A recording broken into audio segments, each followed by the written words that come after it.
देश में एक अजीब सी हलचल थी। हंसने का वायरस हर जगह फैल गया था। हर कोई मीम्स में खो गया था। इन्फ्लुएंसर्स और कॉमेडियंस ने अपना स्पॉटलाइट छीन लिया था। मीम कल्चर हर गांव, हर शहर में छाया हुआ था और सबको लग रहा था कि बस हंसो और जीना शुरू करो।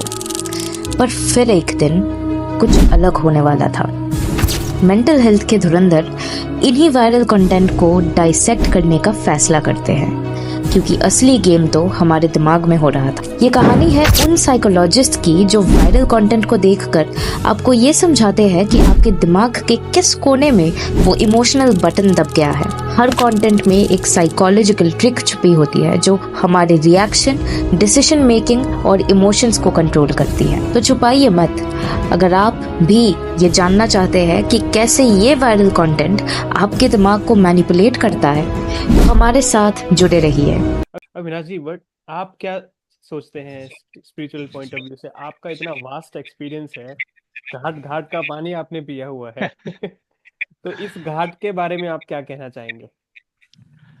देखिए, सबसे पहली बात तो आपके सभी दर्शकों को नमस्कार, जो भी सुन रहे हैं, हमें देख रहे हैं। कुछ कॉन्सेप्ट्स जो हमने वेस्ट से लिए हैं और कुछ कॉन्सेप्ट जो हमारे अपने हैं, उनका मिक्सअप हो जाने से चीजें हमें पूरी तरह से कभी कभी सही नहीं आती हैं समझ में। तो हमें सबसे पहले इनका अंतर समझ लेना चाहिए कि जब हम कहते हैं स्पिरिचुअलिटी और जब हम कहते हैं आध्यात्म, तो ये दो अलग चीजें हैं। स्पिरिचुअलिटी का अगर बात करें तो एक मूवमेंट थी वेस्ट में, जो दो बहनों द्वारा, सिस्टर्स द्वारा शुरू की गई थी।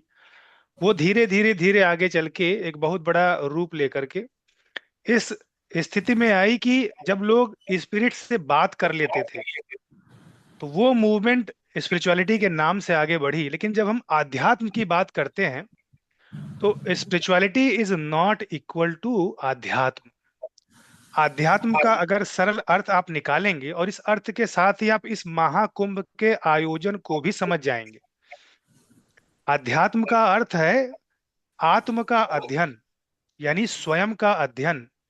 अगर आप देखें कि हम कोई पढ़ाई लिखाई जब शुरू करते हैं तो स्टार्ट करते हैं धीरे धीरे, नर्सरी में जाते हैं, फिर केजी, एलकेजी, ऐसे करते करते पीएचडी से और डबल पीएचडी, ट्रिपल पीएचडी करते हैं। यानी हमारा कहीं जाना होता है और हम जाकर के वो पढ़ाई वहां पे करते हैं। क्या आध्यात्म का कोई ऐसा इतना बड़ा संस्थान, इतना बड़ा विद्यालय या गुरुकुल ऐसा है जहां जाकर के हर तरह की शिक्षा ली जा सके? अगर इस बात पर ध्यान देंगे और ये सोचें कि अगर कुछ ऐसा है, तो क्या कोई बेस्ट वन है?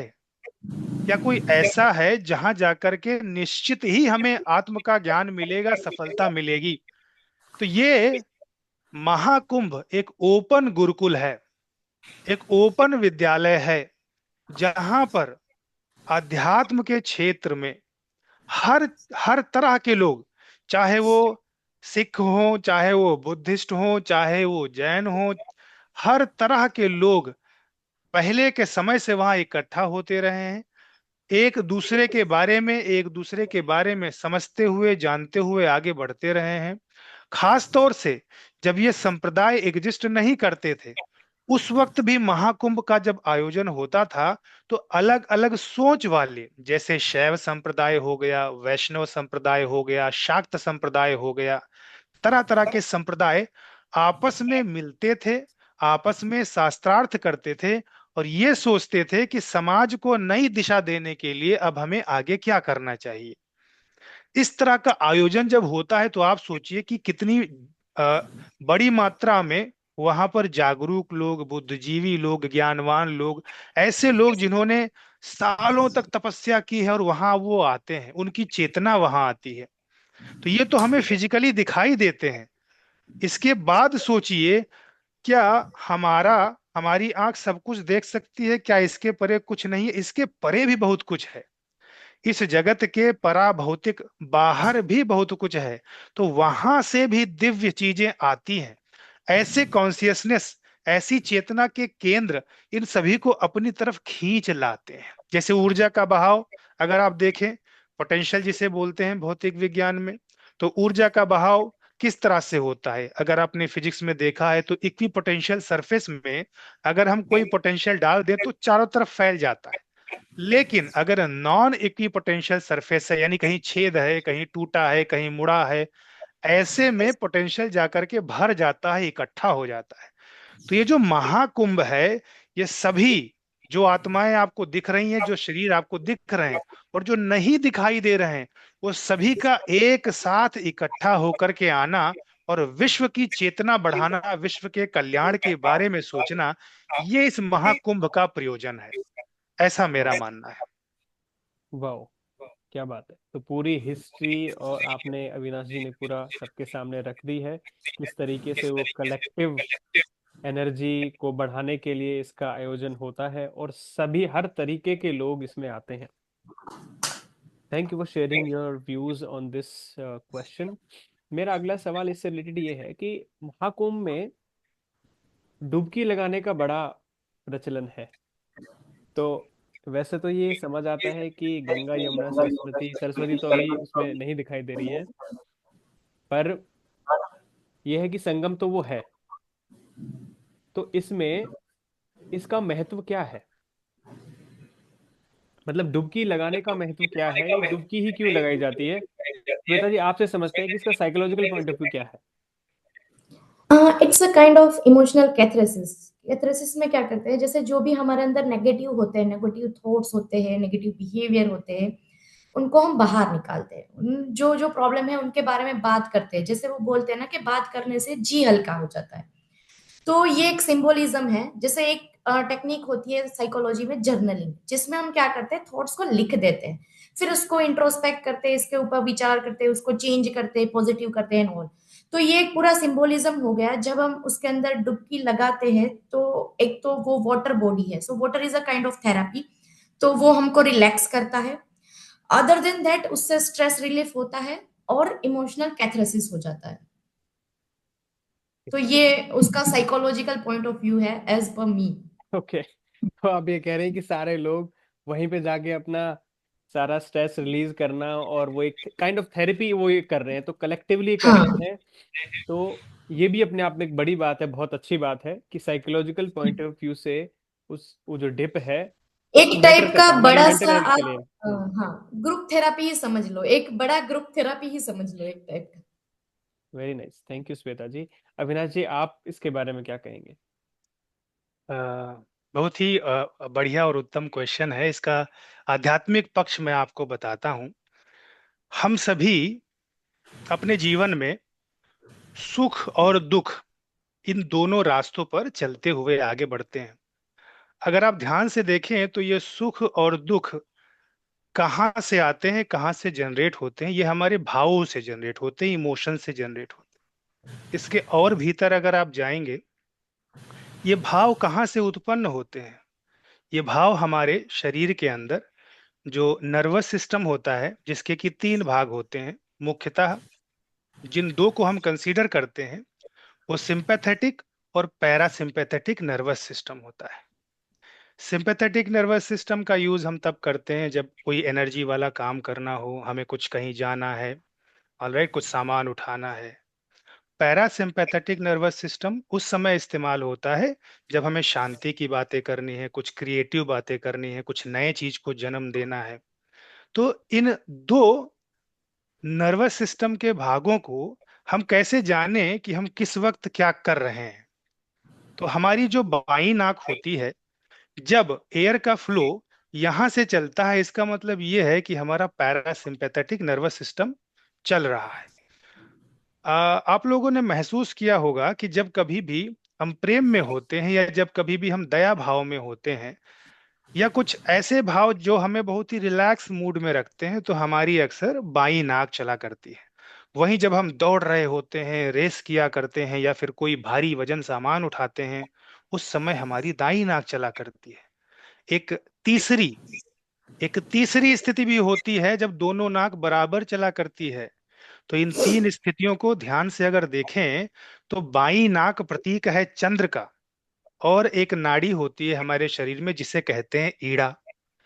हमारी जो दाईं नाक है वो प्रतीक है सूर्य का, और हमारी दाई नाक की प्रतीक जो रहती है वो पिंगला नाड़ी रहती है। और जब दोनों नाक समान रूप से चलें तो उसे कहते हैं सुषुम्ना नाड़ी।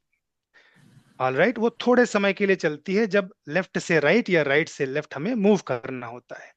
ये त्रिवेणी का संगम, ये तीन नदियों का संगम जो हमारे शरीर में चल रहा है, यही संगम वहां गंगा यमुना सरस्वती के रूप में महाकुंभ में चल रहा है।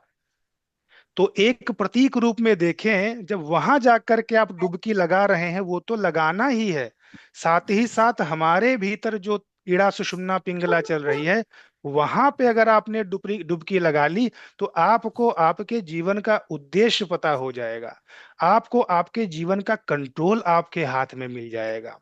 तो अगर हम महाकुंभ के फिजिकल पर्सपेक्टिव की बात करें, तो जब हम जल में पैर रखते हैं तो पहले पैर नहीं रखते हैं, सबसे पहले हम वहां का जल लेते हैं, उस जल को अपने सर से लगाते हैं, फिर उसके बाद पैर को भीतर डालते हैं। ऐसा इसलिए करते हैं कि अगर आपने ठंडे जल में सीधे पैर रख दिया तो आपके पैर की गर्मी और शरीर की गर्मी सीधे दिमाग पर चली जाएगी, तो इससे आपके मस्तिष्क पर असर पड़ता है। कहते हैं कि जिसका सिर ठंडा है, पेट नरम है और पैर गर्म है, वही एक स्वस्थ व्यक्ति है। तो अपने सर को हमेशा ठंडा रखने के लिए हमारे पूर्वज पगड़ी बांधा करते थे। ऑलराइट, धूप से बचाने के लिए, प्रदूषण से बचाने के लिए। प्रदूषण वैसे उस वक्त नहीं था। तो अभी जब हम जल में प्रवेश कर रहे हैं महाकुंभ के गंगा स्नान के लिए, तो जल को सर पर रखते हैं, सर ठंडा हुआ, पैर के अंदर प्रवेश करते हैं, नाभि तक शरीर को डुबोते हैं। फिर उसके बाद सूर्य का अर्घ करते हैं, सूर्य को जल देते हैं, यानी सूर्य को ग्रेटिट्यूड करते हैं कि आपकी वजह से ही समस्त सृष्टि चलायमान है, आप न होते तो ये जल भी न होता। क्योंकि पहले तो सब कुछ बर्फ था, पहले तो सब कुछ आइस ही आइस थी। ये भाई साहब आए, इसीलिए प्रकाश आया, लाइट आई, और वो जल पिघला और ये नदी निकली। वाटर के अंदर, पानी के अंदर खुद की मेमोरी होती है, खुद की याददाश्त होती है, और इसके अंदर जन्मों जन्मों की यादें रहती हैं। गंगा का पवित्र जल जब आपके शरीर के थ्रू फ्लो होता है, तो वही जन्मों जन्मों की पवित्र मेमोरी आपके शरीर के थ्रू भी फ्लो होती है। गंगा स्नान करने के बाद जो आपको शांति मिलती है, आपके शरीर के अंदर जो भी तनाव रहता है वो तो गायब होता ही होता है, साथ ही साथ आपको इस बात का रिलैक्सेशन होता है कि मैंने अपने जीवन के लक्ष्य की तरफ एक और कदम बढ़ाया। इस जन्म में, अगले जन्म में, अगले के अगले जन्म में कभी भी हो, लेकिन मैंने एक कदम बढ़ाया। और पहले हर किसी को अपना उद्देश्य पता था। उत्तर से दक्षिण और पूरब से पश्चिम यात्रा कर लीजिए भारत में, किसी से भी पूछिए जीवन का लक्ष्य क्या है आपके, वो कहेंगे मुक्ति। आप और हम मुक्ति को अध्यात्म की तरफ से देखें तो आपको ये लगेगा कि पूजा पाठ कर्म कांड इसे मुक्ति कहते हैं। नहीं, इनका वो अर्थ नहीं है। मुक्ति का अर्थ है एक थॉटलेसनेस की वो स्टेट जहां हम खुद को शरीर और मन न मानते हुए, इससे भी ऊपर स्वयं को परमात्म तत्व से जुड़ा हुआ जब मानेंगे, तब उसे कहा जाता है मुक्ति।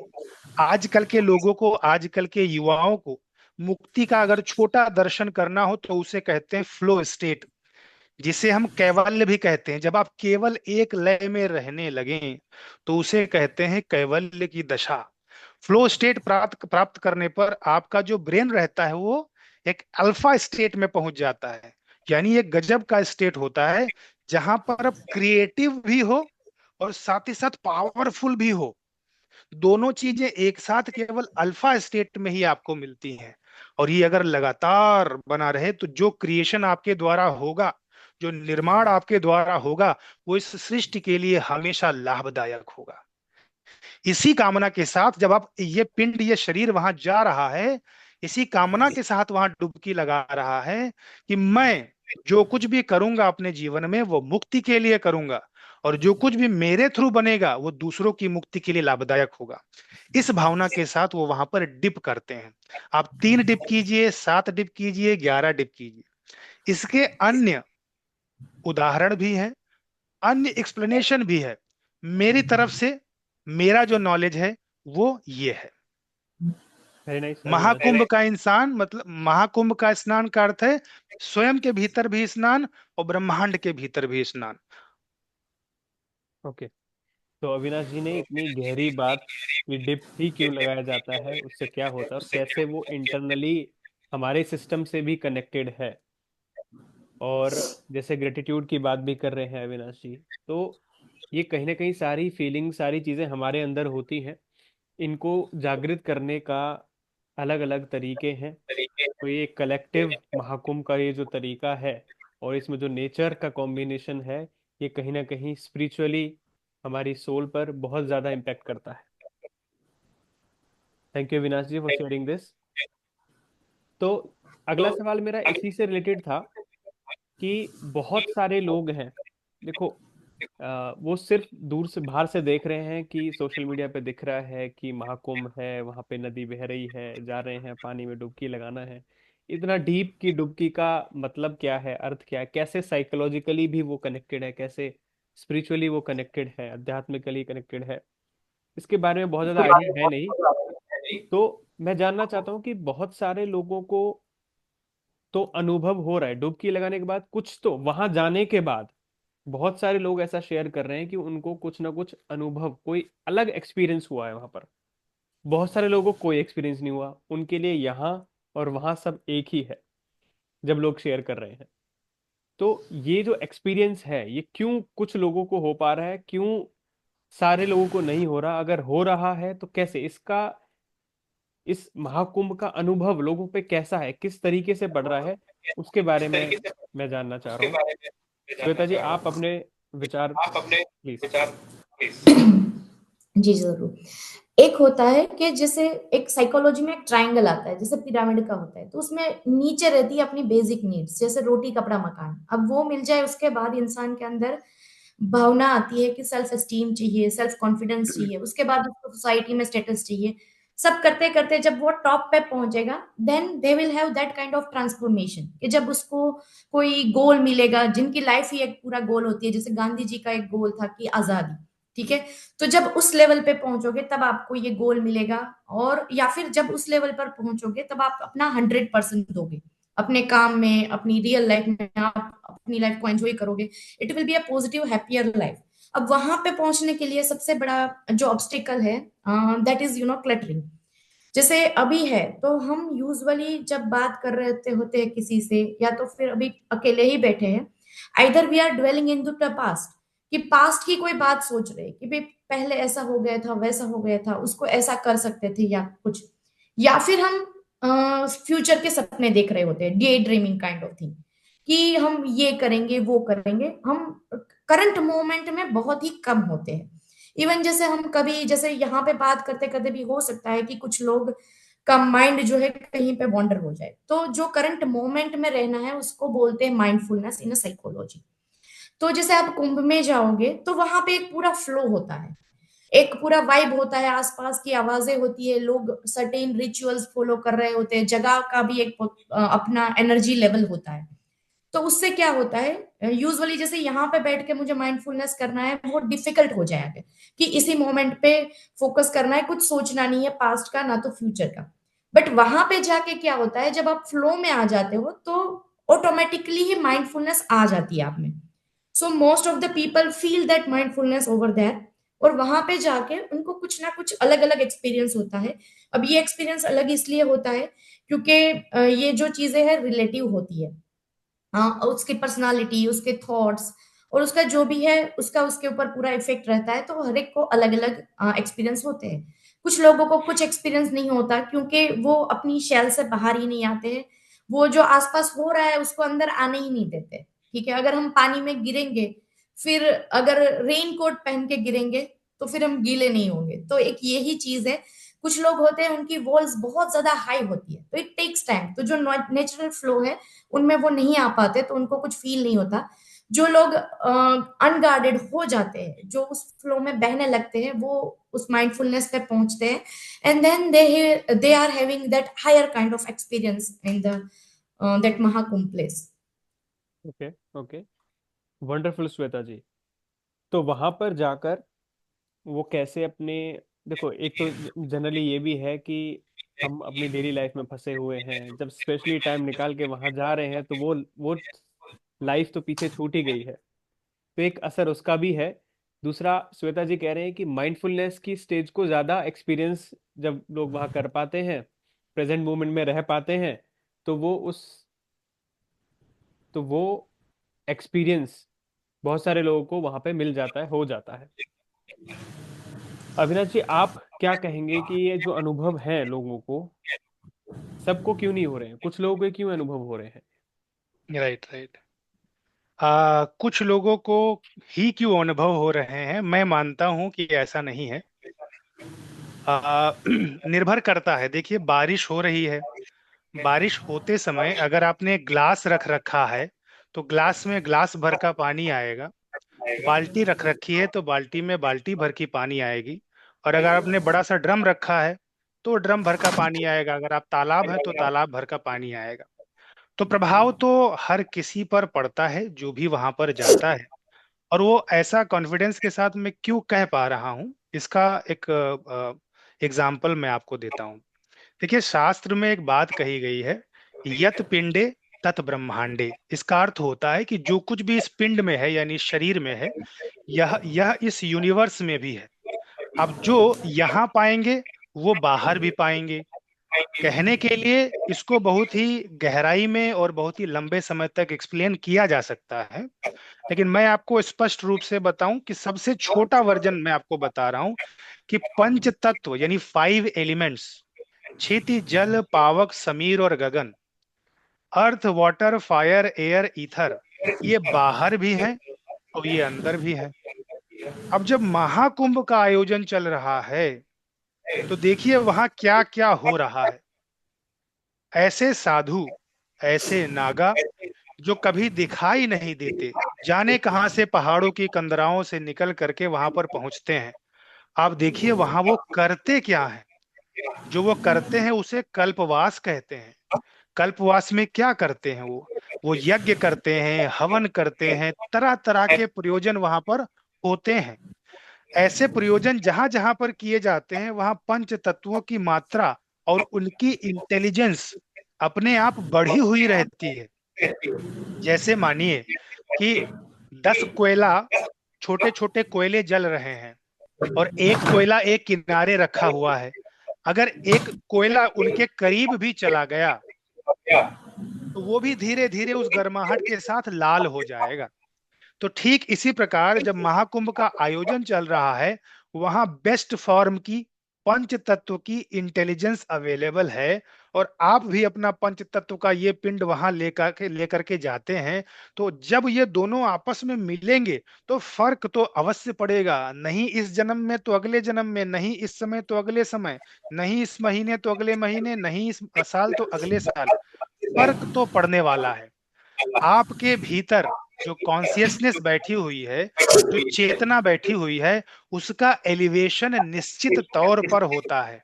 और निश्चित तौर पर उठेगी, निश्चित तौर पर आगे बढ़ेगी, प्रोवाइडेड आप पूरी तरह से ब्लॉक होकर के नहीं गए हैं, पूरी तरह से अपने अहंकार में नहीं गए हैं कि मैं दिखाता हूं मैं कौन हूं, मैं करता हूं जो करता हूं, मेरा वीडियो वायरल हो जाएगा इसको बनाने से, मैं इसीलिए पहुंचूंगा वहां पर। अगर ये करने नहीं गए हैं, आप अपने आप को समर्पण भाव से वहां पर अपनी चेतना को ऊपर उठाने के लिए गए हैं, वहां के विद्वानों से, साधुओं से, नागाओं से बातों को समझने गए हैं, जीवन के सत्य को जानने गए हैं, तो निश्चित तौर पर आपकी लाइफ में एलिवेशन होगा। और आपके जीवन का उद्देश्य कोई भी हो, आपको वो अंत के उद्देश्य तक अवश्य लेकर के जाएगा, आपको अलाइन कर देगा। वो वहां जाकर के जो अनुभव आपको मिलने वाला है, जो अलाइनमेंट आपके भीतर होने वाला है, वो पंच तत्वों का अलाइनमेंट होने वाला है। और उनमें से सबसे बेस्ट एलिमेंट का अलाइनमेंट जो होगा वो वाटर और एयर का होता है। उस गंगा जल में स्नान से जो रीसेट होगा आपकी बॉडी का, वो किसी और जल के स्नान से नहीं होगा। वहां पहुंचने पर जो अग्नि जल रही है, चारों तरफ अग्नि जल रही है, उससे आपके प्राणों पर जो प्रभाव पड़ेगा, पंच प्राण कहे जाते हैं। आपका प्राण अपान उदान व्यान समान, यानी कि आपके सांस के अंदर जो प्राण चल रहे हैं उनका मूवमेंट अलग अलग तरीके से होता है। नीचे होता है उसे अपान कहते हैं, ऊंचे होता है उसे उदान कहते हैं, लेटरल होता है उसे समान कहते हैं, और चारों तरफ जो करे उसे व्यान कहते हैं। और प्राण, ये जो चार चीजों से बना हुआ है, चार प्रकार के प्राणों से बना हुआ है, ये वहां जाकर के रीसेट होकर के आता है। और एक बार प्राण रीसेट हो गया आपका, इसका मतलब क्या, आपका सिंपैथेटिक और पैरासिम्पैथेटिक नर्वस सिस्टम दोनों बैलेंस हो गए। अब आप क्रिएटिव भी रहेंगे और पावरफुल भी रहेंगे। शरीर की शक्ति और मन की शक्ति दोनों लेकर के आएंगे। और थोड़ा और ऊपर अगर आपने सोच लिया तो शरीर से परे और मन से परे और मन से भी परे जो चेतना होती है उसका दर्शन, उसकी समझ लेकर के आएंगे। तो इसीलिए फर्क तो सब पे पड़ता है, महसूस भले ना हो, अगर आप वहां पर गए तो रीसेट होना तय है, एकदम पक्के तरीके से मैं कहता हूं। ओके, थैंक यू अविनाश जी। तो अविनाश जी कह रहे हैं कि आपके जाने से फर्क तो पड़ेगा। आप कई बार हो सकते हैं इतने कॉन्शियस हों कि वो महसूस कर पा रहे हैं और वो बता शब्दों में लेके आ पा रहे हैं।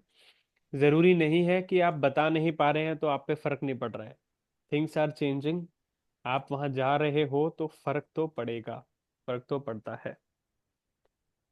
Thank you Avinash ji for sharing this. मेरा अगला सवाल इसी से रिलेटेड है कि महाकुंभ हाईलाइटेड है, मीडिया ने बहुत हाईलाइट किया है।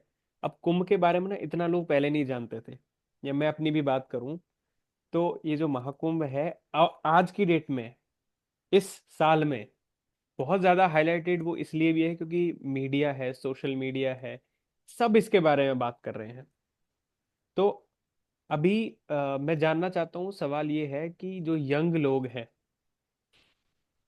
उनका, वो इसको किस तरीके से देखें, क्योंकि वो तो अब इसको एक रिलीजियस रिलीजियस एक्टिविटी मान रहे हैं कि लोग जा रहे हैं पता नहीं क्यों गंदे पानी में अपना, जिसमें सब नहा रहे हैं उसमें नहा रहे हैं तो पानी भी गंदा हो गया है, इससे अच्छा तो यही नहा लो।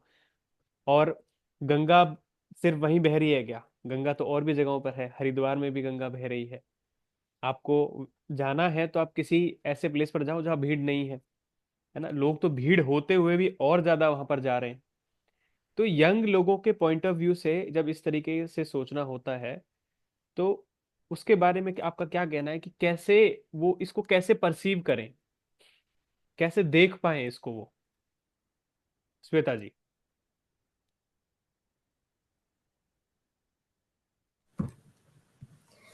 तो जैसे तीन टाइप के व्यूज होते हैं इसमें कि यंग लोग हैं, कुछ लोग हैं जो उसको सपोर्ट कर रहे हैं, वो जा रहे हैं क्योंकि they believe in culture, they believe in social gatherings, ठीक है, तो वो वहां पे जाएंगे तो they will be part of the community, तो उनको तो एक पॉजिटिव इफेक्ट आता है, ठीक है। दूसरे लोग जो है वो, उनको पता नहीं है कि सपोर्ट करना है कि ओपोज करना है, बट फिर भी वो ऐसा आउट ऑफ क्यूरियोसिटी जाते हैं कि भाई चलो जाके देखते हैं कि कुछ अलग सा फील हो रहा है कि नहीं, क्या फील हो रहा है वहां जाके, तो उस पॉइंट ऑफ व्यू से भी जाते हैं, फिर जाके उनको अलग सा एक्सपीरियंस होता है because they get into the vibes and mindfulness and everything. तीसरी चीज एक ये होती है कि जैसे ट्रैवल पॉइंट ऑफ व्यू भी लोग जाते हैं, जैसे एक पूरा ट्रेंड चलता है सोशल मीडिया पे कि भाई हैशटैग महाकुंभ चल रहा है, जाना है, जाना है ना, kind of it's a status कि भाई उसको दिखाओ, it's something that you can show. तो जो बिलीव नहीं करते वो भी उसमें चले जाते हैं out of fear of not missing out, वरना उनको लगेगा कि हम पीछे रह जाएंगे।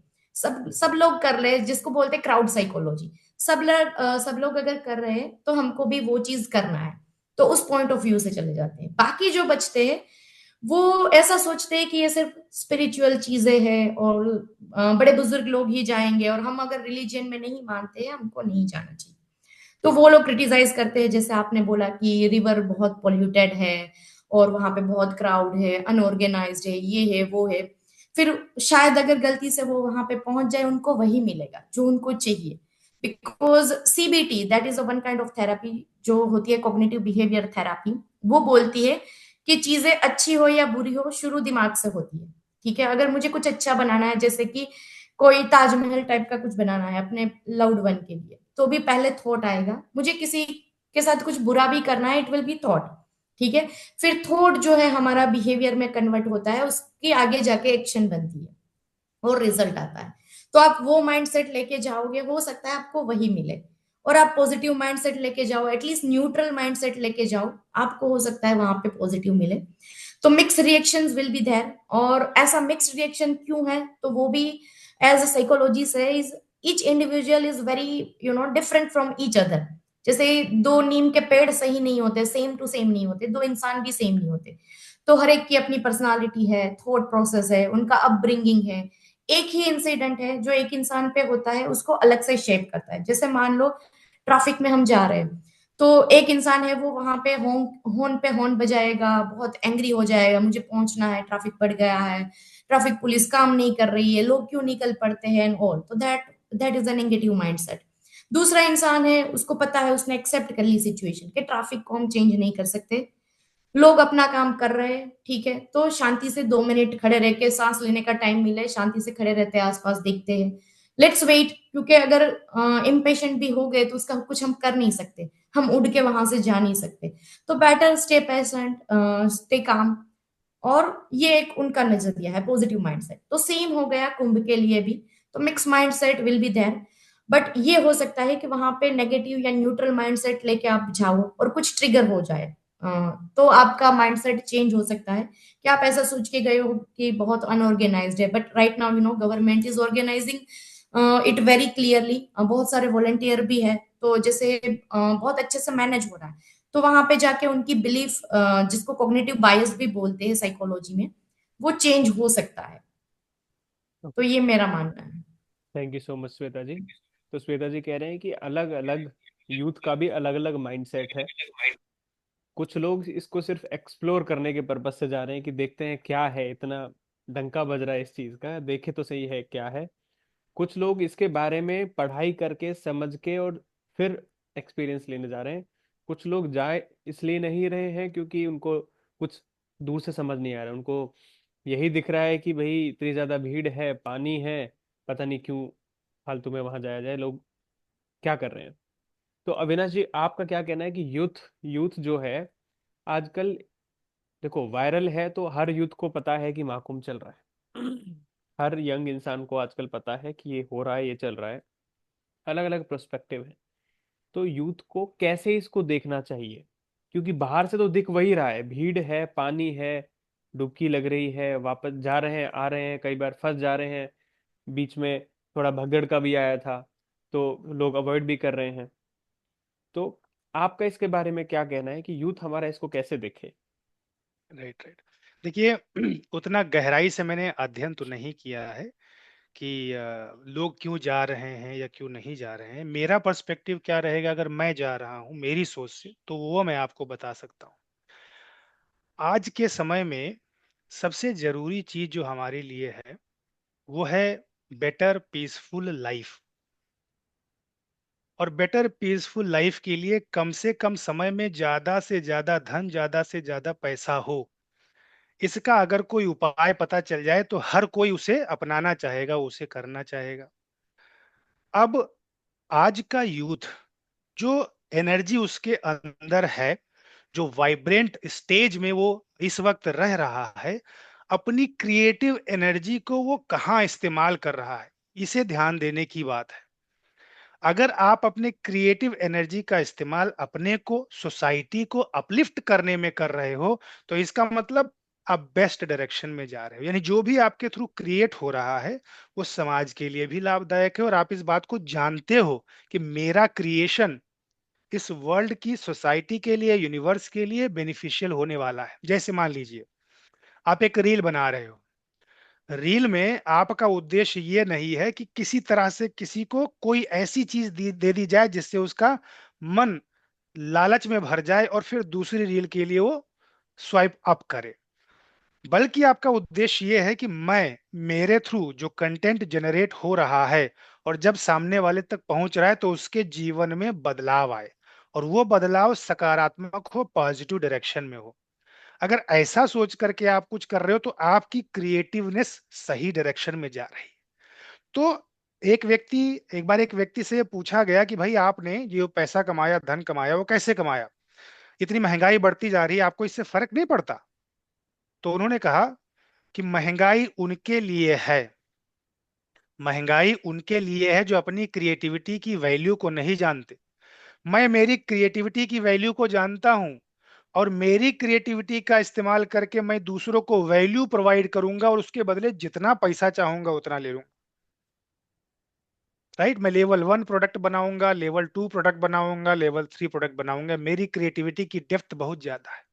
जिस समय मुझे लगा 1 लाख चाहिए, उसके प्रोडक्ट अलग रहेंगे, 1 करोड़ चाहिए, उसके प्रोडक्ट अलग रहेंगे।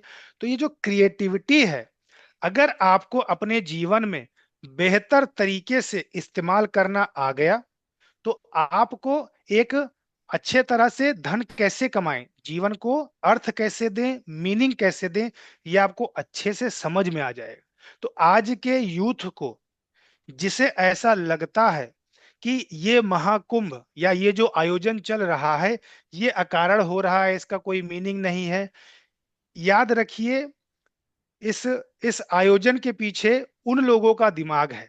सदियों से ये लोग आयोजन करते आ रहे हैं, और जो ये आयोजन करते आ रहे हैं, अगर उनके बारे में आप जान लेंगे कि उनके पास कैसी विभूतियां थी, किस तरह से उनके पास दिव्य शक्तियां थी, ऐसे सोच वाले लोगों ने अगर इस प्रोग्राम को बनाया है, तो कुछ ना कुछ रीजन अवश्य होगा।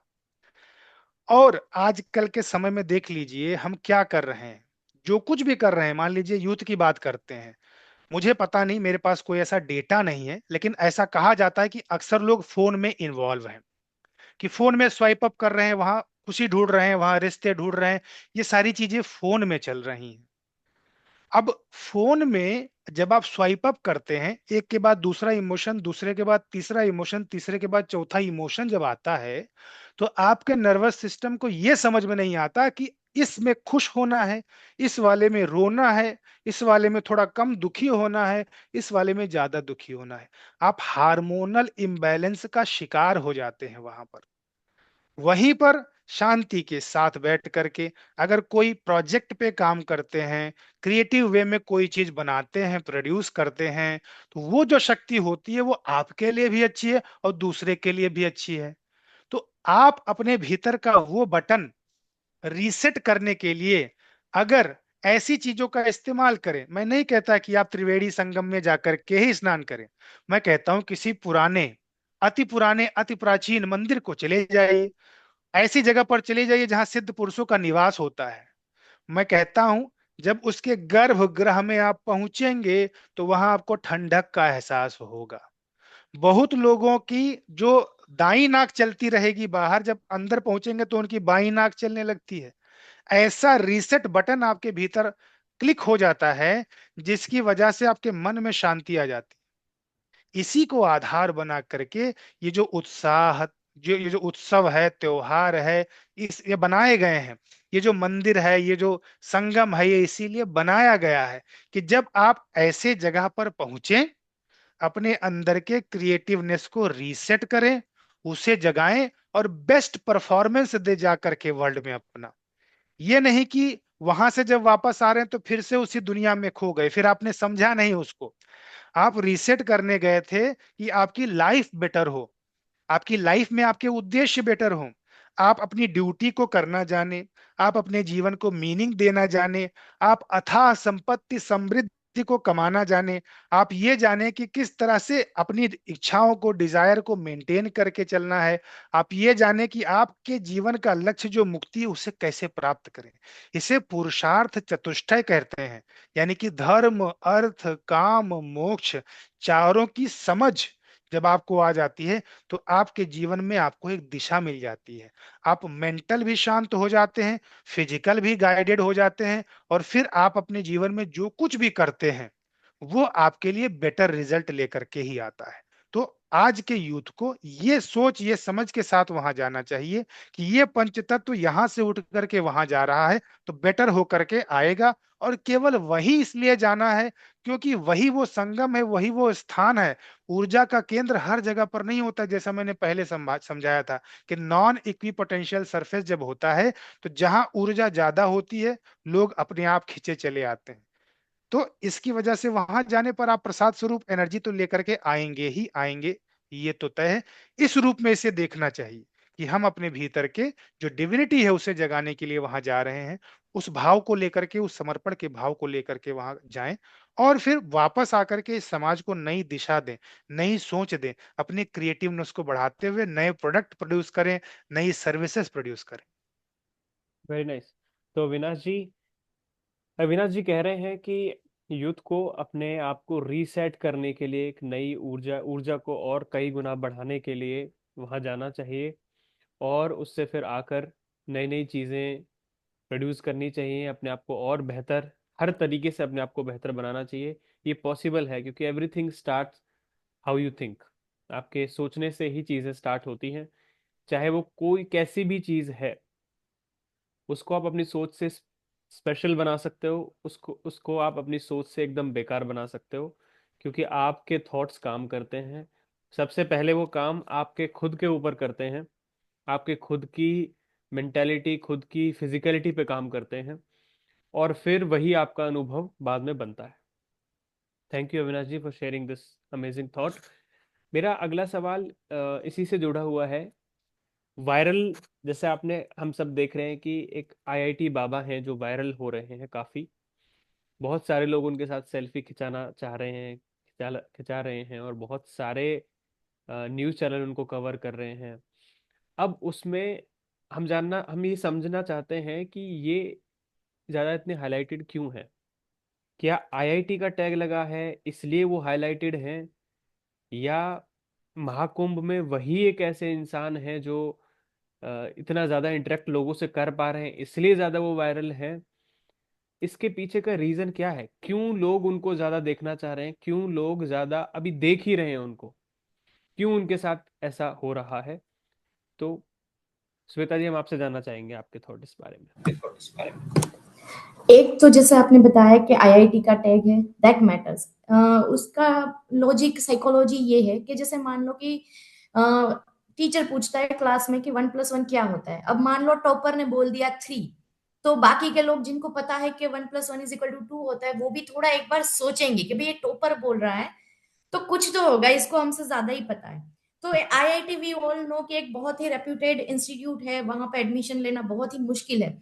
तो सबको ये लगता है कि इतना इंटेलिजेंट बंदा जिसने आईआईटी में एडमिशन ले लिया, जो इतना सक्सेसफुल कैरियर हो सकता था, वो अगर बाबा बन गया है तो उस सक्सेस से भी ज्यादा कुछ है लाइफ में जो उसको वहां पे मिल रहा है। तो एक तो ये रीजन है, इसीलिए उनको ज्यादा देख रहे हैं लोग। दूसरा, उनकी एज भी मैटर करती है। यूजुअली हमारे साइकोलॉजी में पूरा इंप्रेशन होता है बाबा मतलब एक बुजुर्ग आदमी होंगे, सफेद बाल, सफेद दाढ़ी, है ना, और एक टाइप का क्लोथिंग भी उनका फिक्स होगा। बट ये थोड़े मॉडर्न है, छोटे है एज में, तो एक वो भी अट्रैक्शन रहता है कि भाई इतनी कम एज में अगर ये यहाँ पे पहुंचे हैं तो क्या है, मतलब क्या है जो हमको नहीं पता है, तो लोग उनको ज्यादा देखना चाहते हैं, उनको सुनना चाहते हैं। तीसरी चीज ये है कि वो बहुत ही ज्यादा रिलेटेबल बातें करते हैं। जैसे वो बहुत कुछ छुपाते नहीं है। यूजुअली हम जैसे टीवी सीरियल्स, मूवी वगैरह में देखते हैं, चीजें परफेक्ट दिखाई जाती है कि फैमिली परफेक्ट होता है, उनके कपड़े परफेक्ट है, मेकअप परफेक्ट है, लाइफ परफेक्ट है। तो हमको एक वो हो जाता है, इनसफिशिएंट फीलिंग आ जाती है कि भाई इनके पास कुछ है, हमारे पास नहीं है, ये कुछ अलग स्पीसीज है, हम कुछ अलग है, दुख सिर्फ हमारे ही पास है। बट द थिंग इज, ये जो आईआईटी बाबा है वो बात करते हैं अपने पास ट्रॉमा की, डोमेस्टिक वायलेंस जो हुआ उनके साथ, अब्यूज हुआ उनकी, उनके हार्ट ब्रेक की, सब बातें करते हैं। तो एक रिलेटेबल फीलिंग आती है हर एक इंसान में कि भाई इनके भी लाइफ में दुख थे, हमारे भी लाइफ में दुख है, नो वन इज परफेक्ट। तो एक रिलेटेबल, एक कनेक्शन पेन से भी बन जाता है। तो इसीलिए मैं सोच रही हूँ कि उन लोगों को, उनको देखना लोग ज्यादा पसंद करते हैं कि जैसे एक रिलेटेबल मी टू वाली फीलिंग आ जाती है कि हाँ भाई ये भी हमारे जैसे ही है। So if he is getting something extra तो हम भी वो पाथ फॉलो कर सकते हैं। तो उनको सुन के लोग समझना चाहते हैं कि भाई उनको ऐसी क्या फीलिंग हो रही है या कुछ। एंड एक ये भी एस्पेक्ट है कि उन्होंने ऐसा क्यों किया। तो फॉर दैट जो जो बड़े बड़े फिजिसिस्ट रहे हैं हिस्ट्री में, वो सारे ही हाईली स्पिरिचुअल थे। वो सब ही मानते थे, उनकी एक स्पिरिचुअलिटी थी। तो जैसे physics is very close to spirituality, तो इतना पढ़ने के बाद हो सकता है कि उनको ये चीज हुआ कि उनके हाईएस्ट स्टेज पे वो पहुंच गए और वहां से उनका पूरा ट्रांसफॉर्मेशन हुआ। सो ये मेरा मानना है। ठीक है, थैंक यू श्वेता जी। अच्छा, एक कहानी है, आईआईटी बाबा जो फेमस हुए, एक कहानी फेमस हुई है कि बचपन में कुछ हुआ उनके साथ, वो कहानी, और अभी वो क्या कर रहे हैं, कैसे वो आईआईटी से पढ़ाई करने के बाद और क्या क्या किया, तो लोग कहानी तो पसंद करते ही हैं। तो अविनाश जी, क्या ये सिर्फ कहानी है जिसको पसंद किया जा रहा है, या फिर उनके अंदर कुछ ऐसा है, कहानी से अलग कुछ ऐसा है जिससे लोग उनके साथ जुड़ना चाहते हैं, जिससे आईआईटी और बाबा, ये जो दोनों जो चीजें आ रही हैं, इनके बारे में आप थोड़ा सा अंतर स्पष्ट करें और अपने राइट, राइट, विचार रखें। अवश्य। तो आईआईटी बाबा, ये तो नाम टैग मीडिया का दिया हुआ है। उन्होंने स्वयं कभी ऐसा नहीं कहा कि मैं आईआईटी बाबा हूँ। वो उस जगह पर थे, पत्रकार ने बात की या फिर निकला कि भाई ये आईआईटी बाबा हैं। राइट। तो फिर उसके बाद जब पत्रकारों को कोई भी ऐसी चीज मिल जाती है जिससे वो हाईलाइट कर सकें, ऐसी चीज जिससे थोड़ा लोग आकर्षित हों, मसाला तो मिल ऐसी जाए। चीजों को और हाँ बढ़ा चढ़ा करके लोग बताते हैं। तो मेरा ऐसा मानना है कि उनके मानने वाले भी हैं और उनके ना मानने वाले भी हैं। दो तरह के पर्सपेक्टिव हैं वहां पर। जो मानने वाले हैं उनकी अपनी सोच है, जो ना मानने वाले हैं उनकी अपनी सोच है। लेकिन अगर आप उनके जीवन के उतार चढ़ाव को देखेंगे, जिस तरह से वो कर रहे हैं और जिस तरह से उनकी कहानी हमें पता चल रही है, उनमें जीवन के हर रस आ जाते हैं। आप सुख भी देखेंगे, अभी उनके पास सुखी हैं वो, अच्छा लग रहा है उनको जो भी काम कर रहे हैं। आप पास्ट का दुख भी देखेंगे, आप प्रेम भी देखेंगे, आप बिछड़न भी देखेंगे, विरह भी देखेंगे। यानी कि जीवन के जो रस होते हैं, हर तरह का रस उनकी कहानी में है। दूसरी बात, शिव सूत्र में एक सूत्र है, विस्मया ही योगा। यानी कि अगर आपको किसी से योग करना है, ऐसा माना जाता है कि संसार में जितनी भी चीजें हैं वो कुछ अलग नहीं है, सब आपके ही प्रतिबिंब हैं, आपका ही रिफ्लेक्शन है, आपकी ही इमेज है। अब ये दो इमेज आपस में अच्छे से जुड़ जाएं, इसका सूत्र ये है कि विस्मय ही योगा।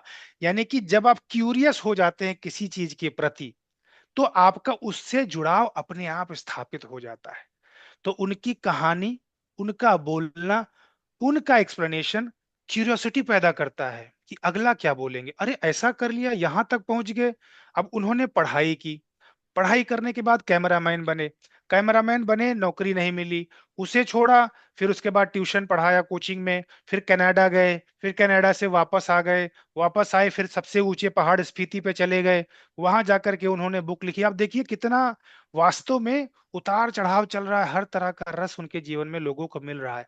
तो ये जो मन होता है, ये अपने आप को इससे जुड़ा हुआ महसूस करता है, क्योंकि क्यूरियोसिटी होती है किसी के लाइफ को जानने की, किसी के लाइफ को समझने की। इतना बड़ा स्टैंड ले लिया, क्यों ले लिया, चलो देखते हैं।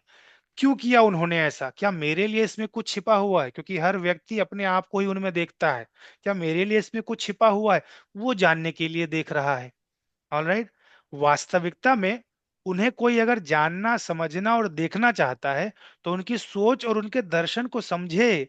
अगर वो समझ गया तो फिर उसके जीवन की नैया पार लग जाएगी। जो चीज वो बता रहे हैं कि इस ब्रह्मांड की रचना तीन चीजों से हुई है, इच्छा, क्रिया और ज्ञान। यानी कि इच्छा, क्रिया, ज्ञान को अगर मैं लगभग इक्वल इंग्लिश में कन्वर्ट करूं, तो ये होगा कि इंस्पिरेशन, इंटेंशन, इंट्यूशन। सबसे पहले इंस्पिरेशन आती है, इच्छा जन्म लेती है। फिर उसके बाद इंटेंशन के साथ आप कोई क्रिया करते हैं, कुछ बनाते हैं। और फिर अगर आप अपने इंट्यूशन यानी अपनी प्रज्ञा का यूज करते हुए कुछ बनाते हैं, बिना किसी कंडीशनैलिटी के, कि मैं महान आविष्कारक हूं, मैं अच्छा प्रोडक्ट बनाता हूं, मैं स्त्री हूं, मैं पुरुष हूं, हर तरह की कंडीशनैलिटी से निकल करके अगर आपने अपनी प्रज्ञा का इस्तेमाल करके, अपनी बुद्धि का जो ऊपरी स्तर होता है उसे इस्तेमाल करके किसी चीज को बनाया, तो आप हर वो चीज मैनिफेस्ट कर सकते हैं अपने जीवन में। ये मैनिफेस्टेशन का सिद्धांत वो समझा रहे हैं, ये जगत कैसे मैनिफेस्ट हुआ है और हम अपनी लाइफ में जो भी चाहते हैं उसे कैसे इन तीन स्तरों पर मैनिफेस्ट कर लें। इसके आगे अगर उनको और गहराई में आप समझेंगे, तो आपको ये भी पता चलेगा कि ये मैनिफेस्टेशन होता क्यों नहीं है। क्योंकि माया का पर्दा जब ऊपर चढ़ जाता है, तो आप अपनी चेतना को भूल जाते हैं। आपकी चेतना है कहाँ, आपकी चेतना के कितने स्तर होते हैं। हमारे यहाँ पर चेतना को अगर समझना है तो उसे कहते हैं जागृत चेतना, सुषुप्त चेतना, ऑलराइट। तो जागृत है, स्वप्न अवस्था है, सुषुप्त अवस्था है, फिर उसके बाद भी तुरीय अवस्था है, जहां विचार खत्म हो जाते हैं, जहां ये शरीर और मन ये भी समाप्त हो जाता है। ऐसी अवस्था में जाकर के जिस शक्ति को आप ग्रहण करेंगे, जिस पावर को आप ग्रहण करेंगे, उसे जब वापस आएंगे और जो जनरेशन करेंगे, जो क्रिएशन करेंगे, वो बेस्ट होगा, वो ऑप्टिमम होगा, उसे मैनिफेस्ट होना ही होना है।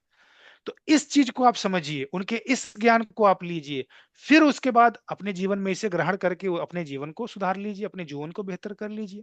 तो इस पर्सपेक्टिव से अगर आप देखेंगे तो आप सही से देख रहे हैं। अगर आप केवल उनकी ऊपरी चीजों को देख रहे हैं कि जीवन में वो ये हुआ, जीवन में वो हुआ, तो आप असली ज्ञान से, असली धन से वंचित रह जाएंगे। तो अविनाश जी, मेन कहना ये है कि सिर्फ कहानी को ही देखकर मन में एक इंटरेस्ट लेकर और हो गया अब आगे बढ़ जाओ, ऐसा नहीं है।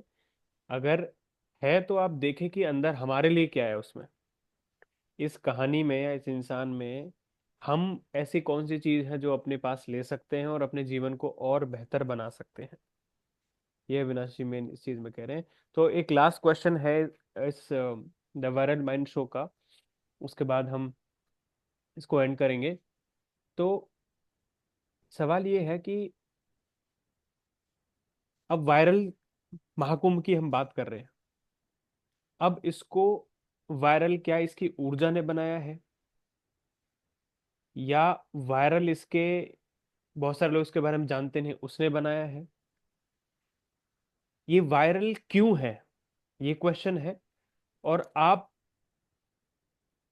इस क्वेश्चन के बाद हमारी ऑडियंस को अपनी तरफ से कोई संदेश देना चाहते हैं, कोई एक ऐसी बात देना चाहते हैं जिसको वो पकड़कर अपनी लाइफ में कुछ ना कुछ इम्प्रूव कर जाएंगे, तो वो शेयर करें। तो वायरल क्यों है और एक आपका जो मैसेज जो आप देना चाहते हैं हमारी ऑडियंस को, श्वेता जी आपसे शुरुआत करते हैं। वायरल क्यों है उसके बहुत सारे रीजन है। एक तो ये है कि ये जा रहा है तो मैं भी जाऊंगा, फियर ऑफ मिसिंग आउट। तो एक जा रहा है तो सभी जा रहे हैं, इसलिए वायरल है। दूसरा है सोशल मीडिया। पहले के टाइम में भी कुंभ होते थे, बट तब सोशल मीडिया नहीं था तो उतना एडवर्टाइजिंग नहीं होता था, तो कुछ ही लोग जा पाते थे। तीसरा, ट्रांसपोर्टेशन वगैरह की अवेलेबिलिटी भी हो गई है, तो अब now it is easy. Extra flights are running, extra train, extra bus, तो आप जा सकते हो।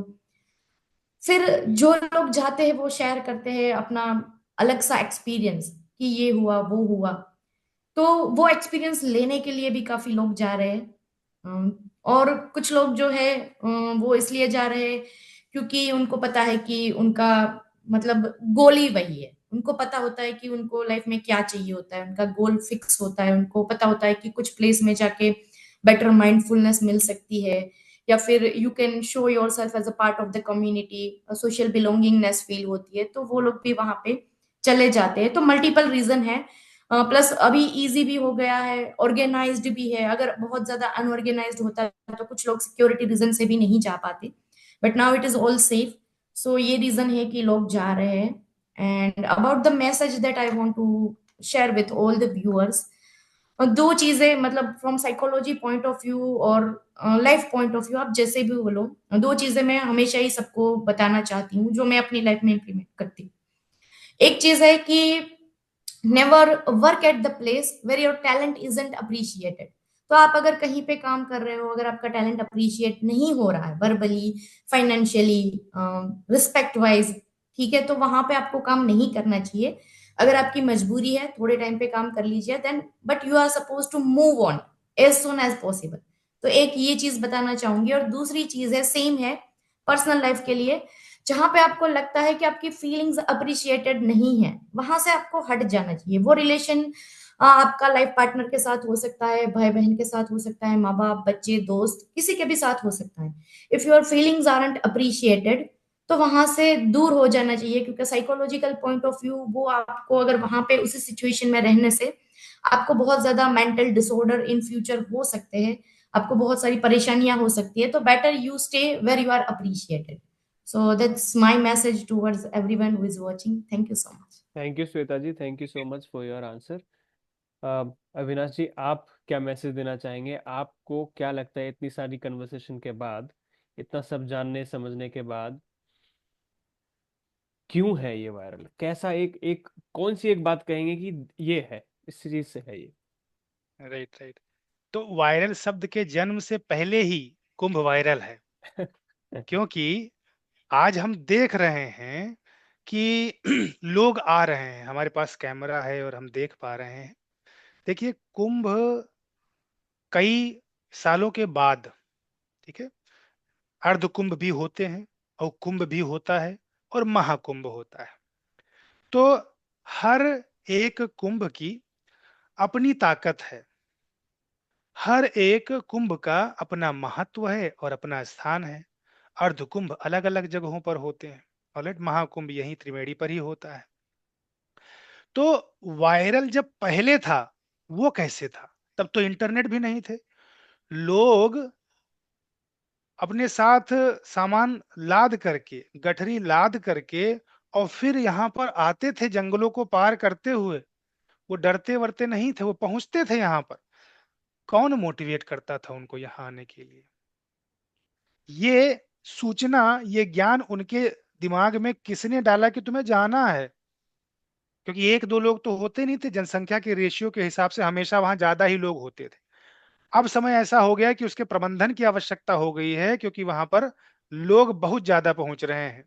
तो अलग अलग घाट बनाए गए हैं, लेकिन अगर वहीं सब लोग जाने लगेंगे तो दिक्कत आ जाएगी। एक त्रिवेणी पर ही जाना जरूरी नहीं है, ठीक है, वो तो एक प्रतीकात्मक है आपके लिए, ठीक है। तो जो लोग जा रहे हैं वो पहले भी जाते थे और आज भी जा रहे हैं। यहाँ समझने की बात यह है कि क्यों जा रहे हैं और पहले कैसे जाते थे और अब कैसे जा रहे हैं। तो पहले क्या होता था, हमारी एक व्यवस्था थी। उस व्यवस्था में, प्रचार प्रसार की व्यवस्था में, जब ये ऋषि मुनि निकलते थे, पर्वतों से नीचे आते थे, गांव गांव में जाते थे, लोगों को बताते थे, तो वहां पर ये मैसेज बिना किसी कंडीशन के उनके दिमाग में सेट हो जाता था कि हमारी आत्मिक प्रगति के लिए, वो जानते थे कि हम शरीर नहीं है, हम मन नहीं है, इससे परे कुछ हैं। उसके उत्थान के लिए, उस मुक्ति के लिए हमें जो जो करना है वो हम करेंगे। तो वो तीर्थाटन भी हो सकता है, तीर्थ यात्रा भी हो सकती है, जैसे ये प्रयागराज का तीर्थाटन है। किसी मंदिर की यात्रा भी हो सकती है। हर जगह पर जाने पर छोटी मात्रा में, बड़ी मात्रा में, कहीं ना कहीं से हमें कुछ ऐसी एनर्जी, कुछ ऐसी ऊर्जा मिलेगी जो हमें हमारे उद्देश्य की तरफ बढ़ाएगी। तो पहले भी ऐसा होता था कि लोगों को इसका महत्व पता था और लोग पहले भी आते थे। आज हम देख पा रहे हैं और जगह छोटी होने की वजह से भीड़ ज्यादा दिखाई दे रही है। ऑलराइट। तो वो हमेशा से चलता रहा है, हमेशा से चलता रहेगा, इसलिए जा रहे हैं। दूसरी चीज ये होती है, अगर आप साइकोलॉजिकल पर्सपेक्टिव से देखें, तो जब कोई व्यक्ति, मान लीजिए मैं जा रहा हूं और मेरे बगल वाला कोई व्यक्ति है, पूछेगा कहाँ जा रहे हो, तो उसको अचानक से अंदर से कुछ फीलिंग आती है कि भाई मुझे भी जाना चाहिए वहां पर। उसका झुकाव उसके तरफ ऑटोमेटिक हो जाता है कि ये वाला कर सकता है तो मैं भी कर सकता हूँ। तो ऐसे सोच करके भी लोग जा रहे हैं, ठीक है।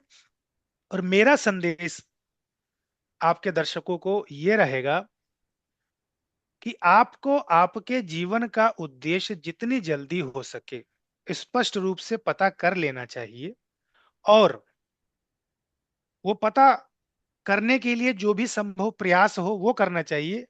और उसका सूत्र मैं आपको दिए देता हूं। उसका सूत्र ये है कि ज्यों राई में तेल है और ज्यों चकमक में आग, यानी राई उस दाने को बोलते हैं सरसों के जिसमें से तेल भरा रहता है। ज्यों राई में तेल है, ज्यों चकमक में आग।